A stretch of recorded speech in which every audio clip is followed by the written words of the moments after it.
The movie opens with a mining operation deep within the earth. Suddenly, a catastrophic explosion rips through the mine, killing nearly everyone present. The devastation is immense, but the aftermath reveals something even more shocking. Emerging from the depths of the newly excavated cavern are massive skeletal remains of enormous birds and strange, otherworldly metals unlike anything found on Earth. This discovery immediately attracts the attention of Bureau 749. Bureau 749 is a clandestine facility dedicated to researching unexplained phenomena, aliens, superpowers, and anything deemed too sensitive for public knowledge. As the scene shifts, we're introduced to a handful of survivors of the mining disaster, all grievously injured.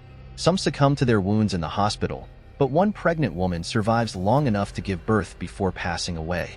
Her child, Mashan, becomes the central figure of our story. 17 years later, we meet Mashan, now a young man. The explosion that killed his mother also imbued him with extraordinary, albeit unpredictable, supernatural abilities. Whenever his powers activate, massive, bird-like wings sprout from his back.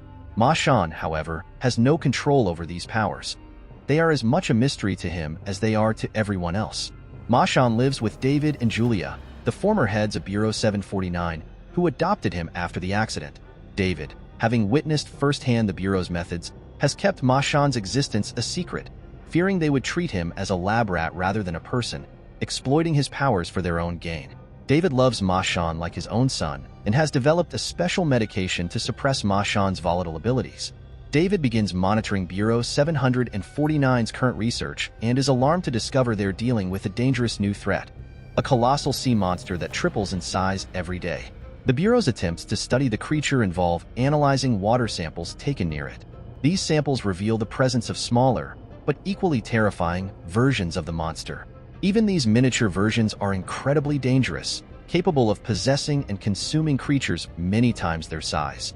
The Bureau scrambles to find a solution, knowing that if they fail, the monster will unleash unimaginable destruction upon the world. David realizes that the Bureau is unlikely to contain the monster quickly and that, in their desperation, they'll inevitably turn to Mashan and his unique powers.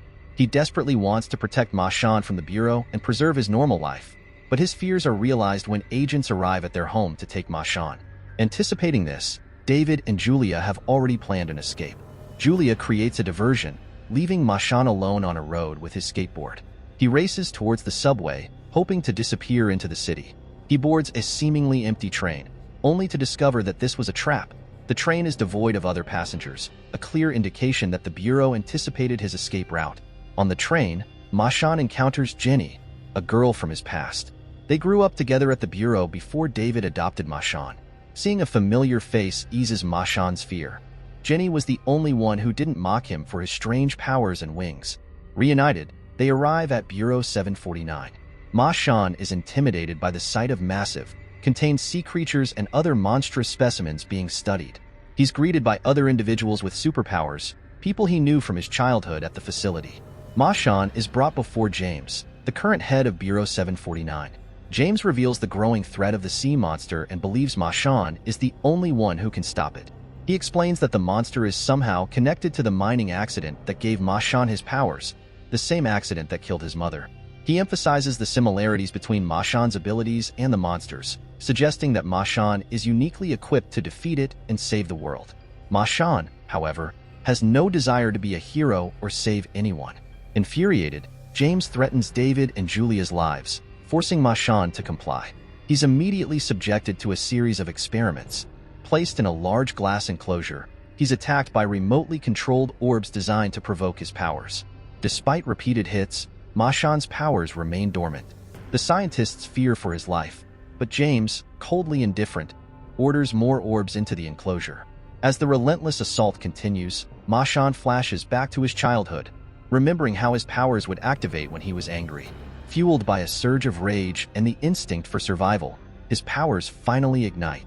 Wings erupt from his back, and he effortlessly deflects the orbs, causing them to explode and disabling the Bureau's systems. The power surge knocks Mashan unconscious, leaving him near death. He's rushed into medical care. The Bureau is baffled by Mashan's inability to control his powers. A scientist discovers the medication David gave Mashan to suppress his abilities. Meanwhile, Ma Shan experiences a terrifying vision of the sea monster attacking him, jolting him awake.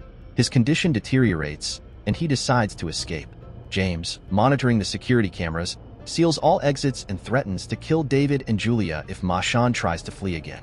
He tasks Jenny, who possesses telekinetic abilities, with keeping Ma Shan contained, knowing that Ma Shan trusts her. Another scientist informs James that the monster's growth is accelerating. It will destroy the world within a week. A different scientist identifies the medication as the reason for Ma Shan's suppressed powers and suggests that without it, his abilities would be much stronger. They're perplexed as to who would be providing Ma Shan with such a medication. James brings Ma Shan to the contained smaller version of the sea monster. He forces Ma Shan into contact with the creature, wanting to see if there's a connection. The monster establishes a link with Ma Shan, showing him visions of the future, revealing the monster's plan to destroy the world. Terrified, Ma Shan recoils, keeping the vision to himself. However, the Bureau, monitoring the frequencies, detects the interaction. James takes Ma Shan to a room filled with the mysterious metal fragments recovered from the mine. The Bureau has been unable to identify the metal or its purpose. Their attempts to manipulate the fragments with magnetic fields have failed. As Ma Shan approaches, the fragments react to his presence, triggering his powers. The scene abruptly cuts to a later point where the fragments have assembled themselves into a spaceship, and Ma Shan stands before three towering alien figures. The aliens reveal that the spaceship is theirs, and they've come seeking Ma Shan's help. They explain that thousands of years ago, the monstrous creature arrived on Earth, intent on destruction. To protect the planet, they came in their spaceship to defeat it. However, the monster attacked and destroyed their ship, forcing them to confront it directly. They managed to subdue the creature, but without their ship's power, they couldn't kill it. Instead, they imprisoned it deep within the Earth, in the very mine where it was recently unearthed.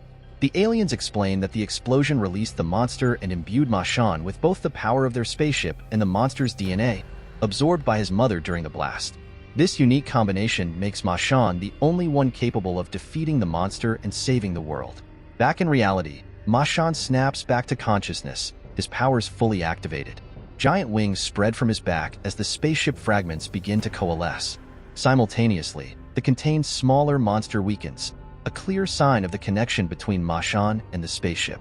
As Ma Shan's powers grow, the monster senses the threat and releases a cloud of energy that transforms ordinary birds into monstrous creatures. These monstrous birds swarm around the main monster, forming a protective shield. With the city in critical danger, James opens the Bureau, unleashing all the individuals with superpowers to combat the growing threat. Meanwhile, James escapes the Bureau and encounters Tina, a young girl also trying to flee. Ma Shan helps Tina escape, while James confronts David, accusing him of sabotaging Ma Shan's powers with the medication. David admits to wanting a normal life for Ma Shan, but reveals that the same medication, in a larger dose, can also weaken the monster, making it vulnerable. Ma Shan takes Tina to Julia, celebrating a party outside, oblivious to the impending doom. The monster emerges from the ocean, wreaking havoc on the city. Superpowered individuals engage the monster, but to no avail. Ma Shan senses the monster's presence, and his powers stir.